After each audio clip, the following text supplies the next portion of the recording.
My horoscope today was right on. Listen to what it told me. A lack of communication with the people close to you could lead to misunderstandings. Check. You might find yourself in a difficult position when other people's energy doesn't mesh well with your own. Check. The more flexible you are, the better off you will be. It is uncanny how well this tabloid horoscope knew me.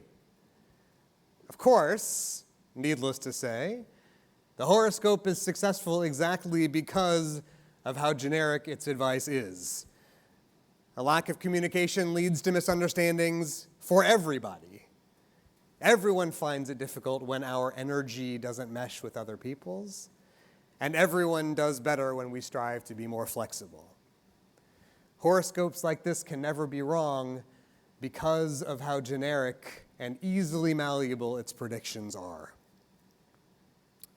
So why do we still read them? Why does virtually every tabloid and mainstream newspaper still make space for the horoscopes?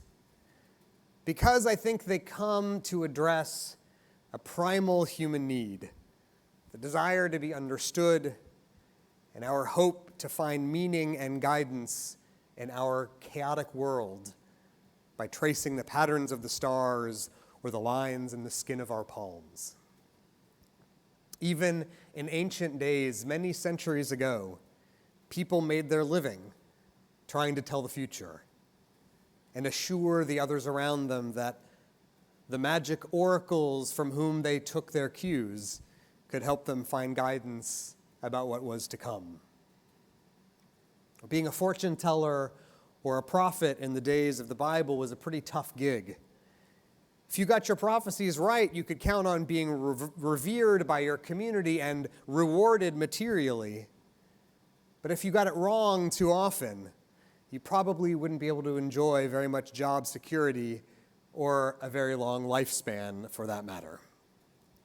So in some cases, when the prophets of the Bible wanted to make predictions about what the future would look like, they would cannily hedge their bets, predicting that there would be times of military victory, but also times of loss and defeat.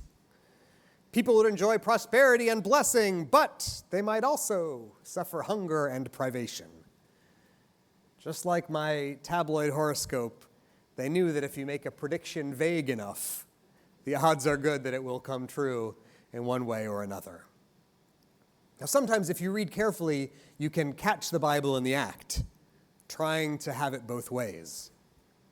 Now, in the book of Deuteronomy, where our weekly readings come from this week, the Israelites, you may remember, are getting ready to make their way into their new home in the Promised Land.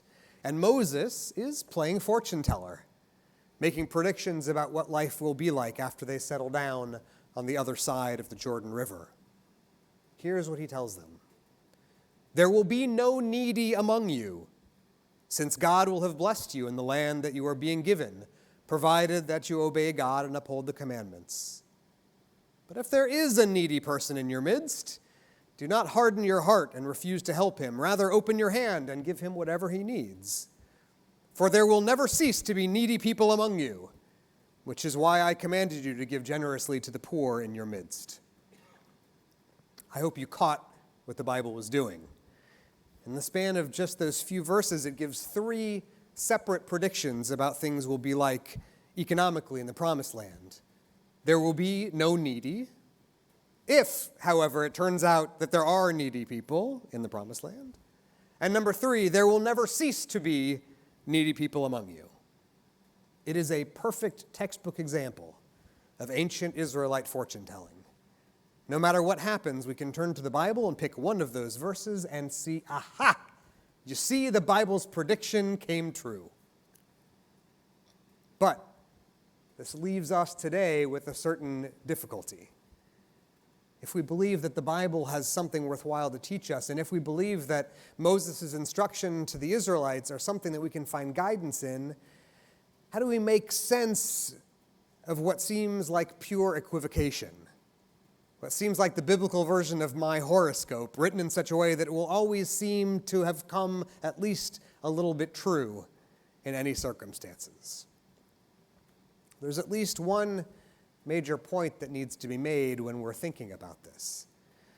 The thing that makes a Jewish view of the universe different from a belief in fortune tellers and astrology. Judaism doesn't believe that our fate is carved in stone or written in the stars. We don't believe that God has preordained everything that will happen to us in our lives, regardless of the choices we make. The Jewish view of the universe insists that human beings have free will, that we retain the freedom to choose how we'll use our time on earth, what we'll do with our energy, with our love, with our relationships and our resources. We choose. We're the ones who decide. So armed with that perspective, we can see that section of Deuteronomy just a little bit differently. It's not that those verses are telling the future. Instead, they are laying out for us three possible futures, each of which is open to us. In a sense, the text is asking us a question. Will you choose to go through door number 1, door number 2, or door number 3? Which will it be, and how will you decide? True to form, the Torah doesn't just ask the question, but provides one possible answer. And that answer arrives at the beginning of this week's portion. Shoftim v'shotrim titen lecha, the Torah commands, you shall appoint judges and officials for your tribes in the land that God is giving you, and they shall guide the people with law and justice. That's what determines our future, the Torah tells us. That's what decides which path we will walk down, the leaders we choose to take us there, and the work we choose to put in together. In a sense, all of those possible futures do exist. They always exist before us in perpetuity. And every day we have to make choices about how we will lead and how we will be led. Every time we make a choice about who to listen to, about which other people to build our community around, about which group to ally ourselves with. The Hebrew of that verse is carefully crafted in an active, imperative voice. You will be the ones to appoint your judges and officials. You will be the ones to choose. It is up to you, whether you will be governed by gentleness or rigidity, whether by generosity or stinginess, by a sense of urgency or tranquility and patience. And with your willing participation, those choices will lead you toward your future. The Bible refuses to absolve us of our role in determining the future. Even if our names aren't the ones written in the halls of power, we are not free from responsibility for the direction our future will take down that road toward one of the many possible futures that lies arrayed before us. Friends, we're now in the very first few days of Elul, a time of deep introspection and self-examination before the grand spiritual climax of the High Holy Days. This is arguably the most important time of the year for us to remember that Judaism is not a culture of predestination. Ours is a tradition that insists we take responsibility for the things we have done and the things we will do. Ma'anu, what are we? The liturgy asks. Machayenu, what are our lives? Umachestenu, and of what value are our deeds? What are we here to do? What is the purpose of our life? What will it take to change our course? We are now called to answer these questions, all of us individually, and the more honestly, the better. The answers we come up with will help us determine what lies at the end of the road ahead of us, times of blessing and fulfillment, or of spiritual impoverishment and want. I'm not sure if this is good news or bad news, but it's all up to us. All of the roads remain open. This is the blessing and the curse of human freedom.